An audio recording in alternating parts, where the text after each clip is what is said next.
Hello guys and welcome back to Planet 40k. We've got another video of course for you today. Today we're going to be talking about the Necron specific secondary objectives and how they relate to the new chapter approved book, the Arks of Omen.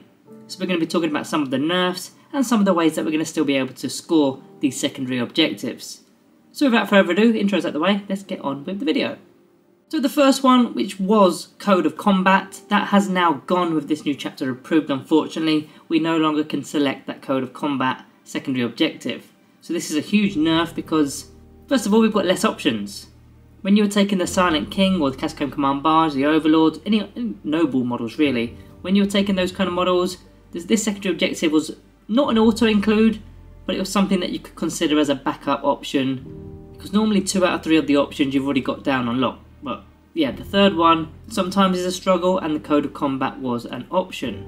So what does that mean? It means your opponent has got less to work out because this no longer is an option for us. So your opponent don't need to worry about them anymore. In fact, they know if you're taking one of the options from the Purge the Enemy selections, you're going to be looking at assassination, maybe bring it down. So they kind of already know what you're going to select by just looking at their own army. If they've got a load of characters, then they know you're going to select assassination, and so on. So that's actually going to nerf the Silent King even more because, as far as we know at this moment in time, I don't believe he could be selected for other dynasty codes within the same Arks of Omen detachment.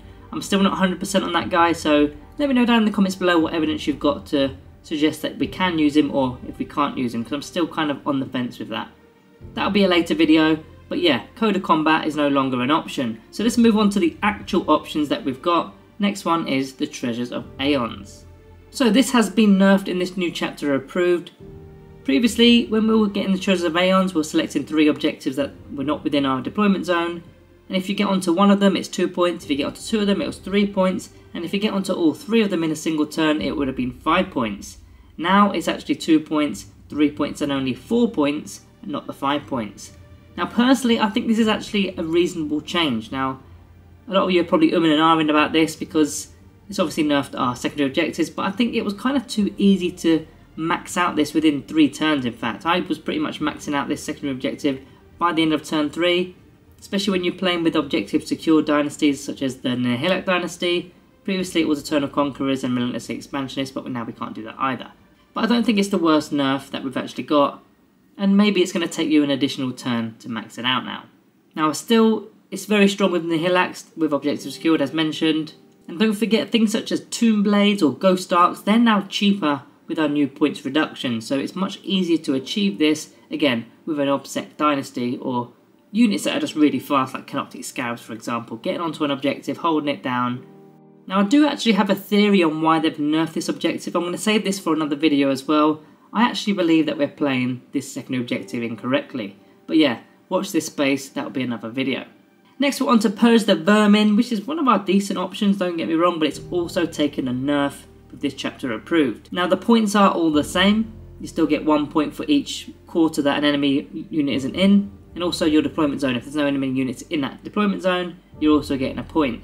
However, now you can't be scoring this on turn 1, where previously this was quite an easy method of getting a quick 3 points, especially if you're going first. Instantly you've got at least 2 quarters and your own deployment zone that your opponent isn't in, so you're getting 3 points right off the bat, unless there's some sort of ability such as concealed positions and things like that. But most times you're getting those 3 points. Now you can't do it in turn 1, so it gives your opponent the opportunity to get into the quarters and at least deny, say, 1 or 2 points from us on that first turn.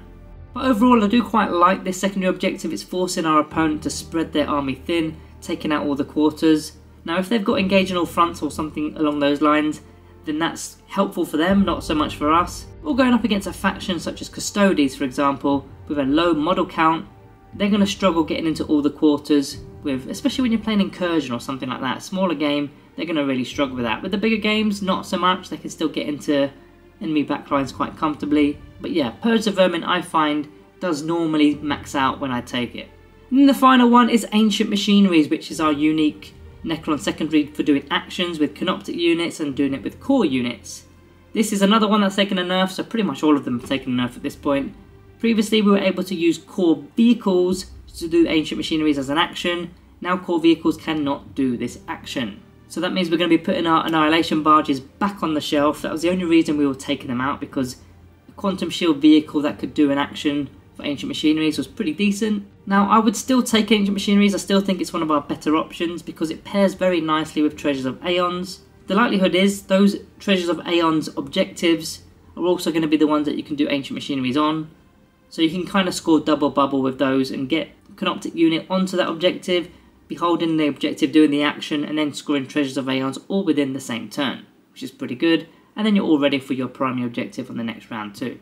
So again, it goes along the lines of the Nihilak dynasty, which is, again, the preferred dynasty that I play, or just a more aggressive dynasty such as the Novak dynasty, because you're going to be pushing forward with your Canoptic Wraiths, your Scorbit Destroyers and things like that. So along the way, you're going to be collecting these objectives and maybe even fighting and battling out to take ownership of them. So this actually works quite nicely with Canoptic Scarabs, or even Tomb Blades, which have kind of gone under the radar for me personally. I don't really use Tomb Blades that often. They're not as resilient, and I like a resilient unit. But they're only 18 points, which is only 3 points more than the Canoptic Scarabs. But if you think about what they've actually got, okay, they've only got 2 wounds a model, but now you've got guns on them. So you can actually deal out a little bit of damage, and they're also a little bit quicker too as well. So yeah, Tomb Blades are definitely making their way back into the scene, maybe even taking the place of the Canoptic Scarabs. So guys, that's all our Necron specific secondary objectives, and unfortunately every single one of them has been nerfed, and we've even actually lost one, which kind of sucks. But I still think they're pretty usable, especially if you've got an Obsec Dynasty. Now if you want me to cover all the generic ones from the chapter approved book, just let me know down in the comments below and we can do that, and maybe we can sort out some configuration of what the best secondary objectives are when you can, you know, make a pairing with some of them. Treasure of Aeons and Ancient Machineries is an obvious pairing, but there's probably lots more pairings that we can do. So we can talk about that in the next video perhaps. So guys, other than that, you know what to do, like and subscribe and all that good stuff. Thank you all for watching, and I'll see you in the next one.